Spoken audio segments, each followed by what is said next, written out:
Good Monday to you all.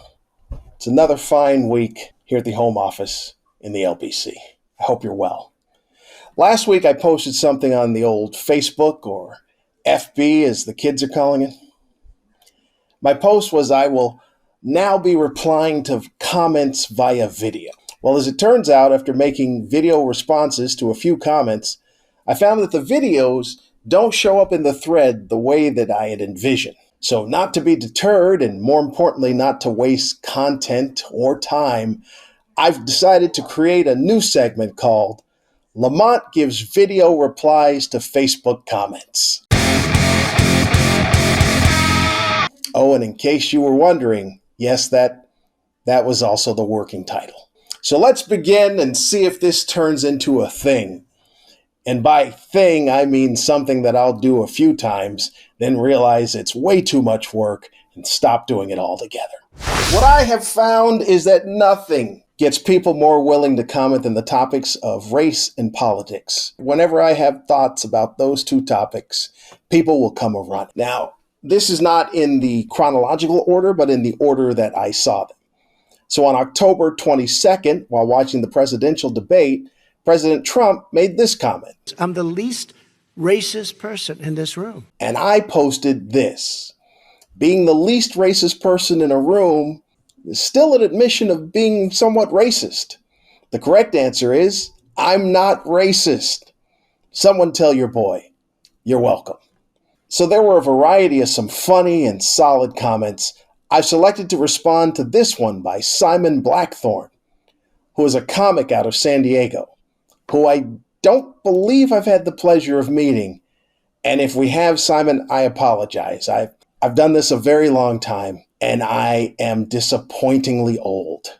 So again, I apologize if I don't remember meeting you. So Simon posted, racism is the new witchcraft. Confession is the goal of the accuser.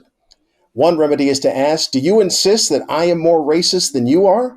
When did you become a judge? Very interesting comment. And Simon, here's your video response. I'm not sure if racism is the new witchcraft, mainly because only one of those things actually exists. Now, I know there'll be a whole coven of witches that say they are. I'm just saying conventionally, only one of those things occurs on a regular basis. I don't recall the last story of sorcery that affected anybody's life. You are correct in regards that the accuser wants a confession, mainly because the only time anyone gets accused is when they've been suspected of doing some racist shit. So what they're saying is, are you racist? What they're implying is, I think you might be racist. I've seen a lot of racist shit come out of you. What I like to know is, do you know that you're racist?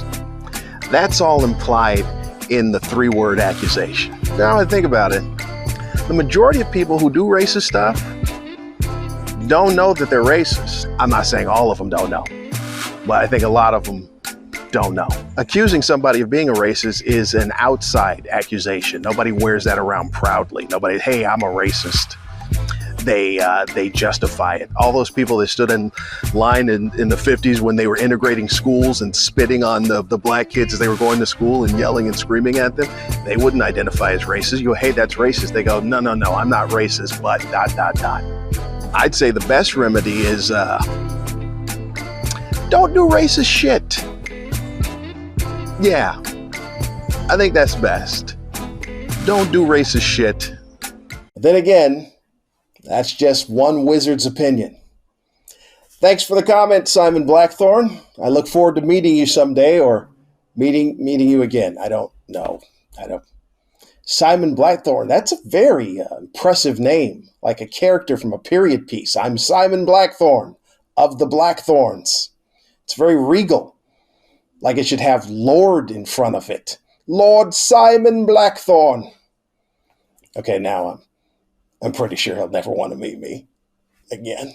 Next comment was from a post I made about a news story coming out of Santee, California, about a lady snapping at a Starbucks employee after being told to wear her mask properly.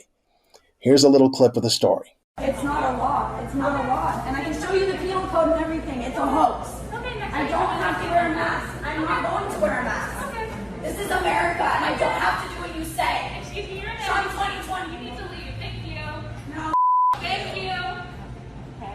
Have a good one. Black Lives Matter. It's okay. So I posted a link to the story along with a sarcastic swipe. I can't believe that something like this happened in Santee. As many of you know, Santee is located in an area known as East County of San Diego. And I happen to grow up in El Cajon, a town adjacent to Santee. And while overall, for the most part, it's a decent area, it's got a little tinge of a reputation of having some racial issue. Just a smidge, just a little bit. The comment I'll address is from a longtime friend, Nathan West. We go very far back to basketball and jam session days, all from a youth from long ago. Nathan commented, "While it's likely this abusive woman is a racist, nothing she did or said was overtly racist. Not liking Black Lives Matter just means you don't like Black Lives Matter, not that you don't like black people. Props to the barista for not reacting to a negative Nelly, 'cause you know, barista lives matter." Okay, fair enough. Well, Nathan, here is your video response. You're right. Barista lives do matter. Whether it was overtly racist or not, it was, let's say, slyly racist and knowingly racist. Because at no point during that transaction was there a mention of Black Lives Matter. She was getting a coffee. It wasn't like, here's your Black Lives Matter coffee and have a Black Lives Matter day. Please pull up your Black Lives Matter. No one mentioned that. She mentioned that because she knew that's what would get her. Racism is racist, whether it's overtly or not. It was racist.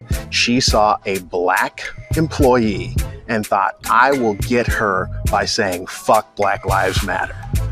And then to say, well, it wasn't, she could like black people, but not like black. No, because she's the one that brought it up. And the reason why she said, fuck Black Lives Matter, because had she yelled, fuck you nigger, it'd have been too conspicuous.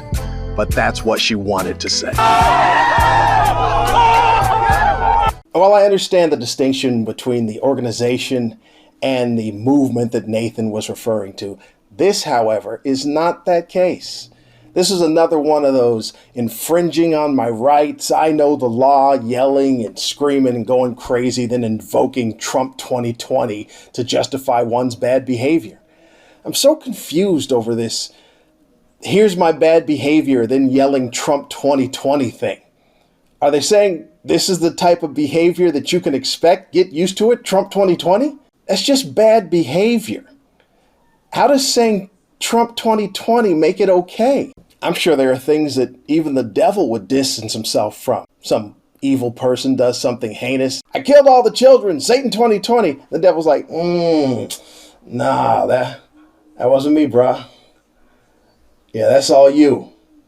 You're gonna have to leave me out of this one. That's on you. Anyway, thanks for the comment, Nathan. I hope you're well. And I'll return to the original post for the final video response of this segment. The post about the least racist thing from Trump. And the comment is from Jeff Schimmel. Now, Jeff, I definitely have not met. Or maybe I have. I don't know. Again, I'm old. But I'm pretty certain that I've not met him. Jeff's made comments before on some of my posts, and it's always a respectful, intelligent, back-and-forth debate. From what I can deduce from other pages that he's posted on, Jeff enjoys giving interesting counter-arguments to posts. In other words, Jeff stirs a lot of shit up. A lot. And what that usually does, from what I've seen on other pages, is it automatically labels him as a Trump supporter, which, by the way, he stated many times that he's not. Apparently, he just enjoys giving a viewpoint that, let's say, is a little different. You already saw my post. Here it is again. Being the least racist person in the room is still an admission of being somewhat racist. The correct answer is I'm not racist. Someone tell your boy you're welcome. And Jeff's comment was, oh, is saying you're not racist enough? If you use those words, you'll accept it as being true? It's a valid point, Jeff. Here's your video response. Would it have been enough to say I'm not a racist? No, it wouldn't have. Like the comment above, to make the accusation is to have the suspicion that that person is a racist. So therefore, no, it wouldn't have been enough for him to just say, I'm not a racist. But it would have been better than saying I'm the least racist person in the room. Here's the correct way to answer that question. Are you a racist? What? Am I? Do you see how there was disbelief and couldn't even comprehend that accusation? That's the way you answer it, because that's someone who's never had to answer that question before. By saying I'm the least racist person in the room, oh, you've been accused of a lot of racist shit in your life, that you have that qualifier ready to go. No one with any type of psychology background will tell you that someone who answers a question with a qualifier is being sincere and honest. I'm the least racist person in the room. Holy shit, there's too many levels to that. It's got to be in the room. It's got to be the people in the room with the qualifier. This is OJ being 110% not guilty. Jerry Sandusky was asked, are you sexually attracted to young boys? His answer was, am I sexually attracted to underage boys? Sexually attracted? No, I enjoy young people. That's not how you answer the question.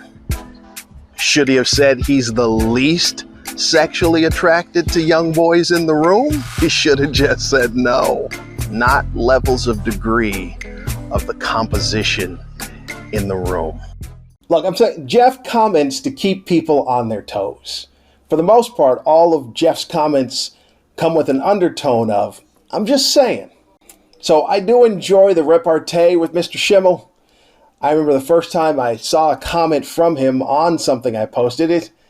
It was a bit startling. I was like, who the hell is this dude? I got on the phone. I'm calling, who is this dude? Why is this dude commenting? And then I sent him comments back and we went back and forth. And then I was like, oh, okay, I see what you're saying. He was like, yeah, I see what you're saying. And then it was fine and everything was good. I was still a little angry.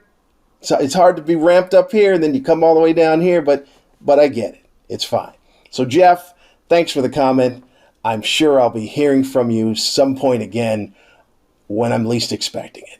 I looked up info on Jeff, by the way. He has a law degree, so stirring up shit, that's kind of his thing. Dude went to school for that, so tip of my cap to you, sir. Well, that is it. That's the segment. Will it become a thing? I don't know. Who knows at this point? But thank you for all the comments. Go ahead and comment away. I'm not going to be doing this for every comment, but if something piques my interest, I'll go ahead and fire up the old video machine and give you a response. So have at her. Some folks may ask, why go through all this trouble to make a video response when it's so much easier to type? And I say, because there may be a time when someone makes me angry and I need them to see my face when I tell them to kiss my ass. See, reading just wouldn't be enough. You need to see, hear.